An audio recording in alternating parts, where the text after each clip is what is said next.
Chag Sameach, Synagogue Emanu-El. As we head into the second days of Yom Tov for Passover, I wanted to talk a little bit about a ritual called Eruv Tavshilin. This is a unique ritual in Judaism that we don't always do. We only perform this ritual, say this bracha, when Yom Tov falls as it does today, with one day on Friday and one day on Shabbat.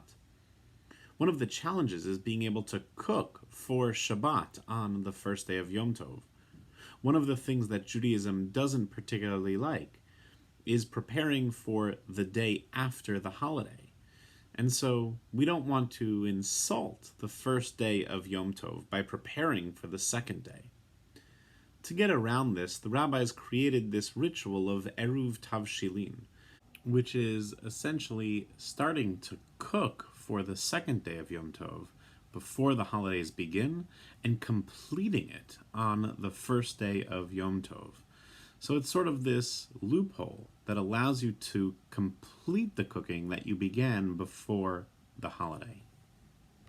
And so it allows us to cook tomorrow on Friday for Shabbat, preparing ahead of time, which again Judaism doesn't like, but through the Eruv Tavshilin ritual it becomes okay. The ritual is very straightforward. You need two different types of food.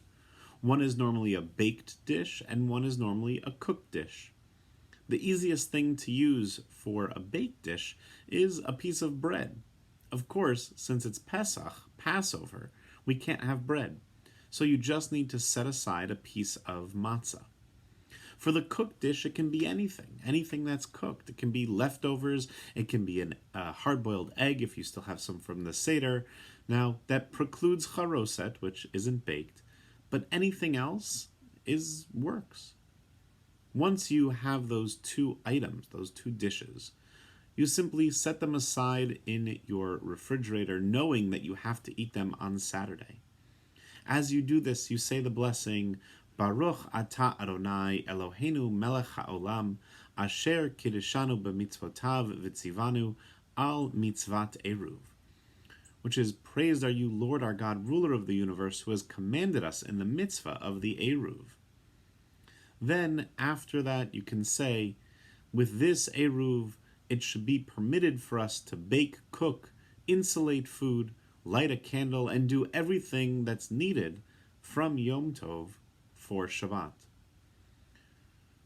Once this is done, you can go ahead and celebrate Yom Tov and Shabbat as is. Now again, we can do this in a different of ways, and you're able to make an Eruv Tavshilin for the entire community. So, as I do it tonight to prepare for Yom Tov, we'll make sure that we include the entire community in our intention of this ritual. But it's also a chance for you to do it in your own home as well.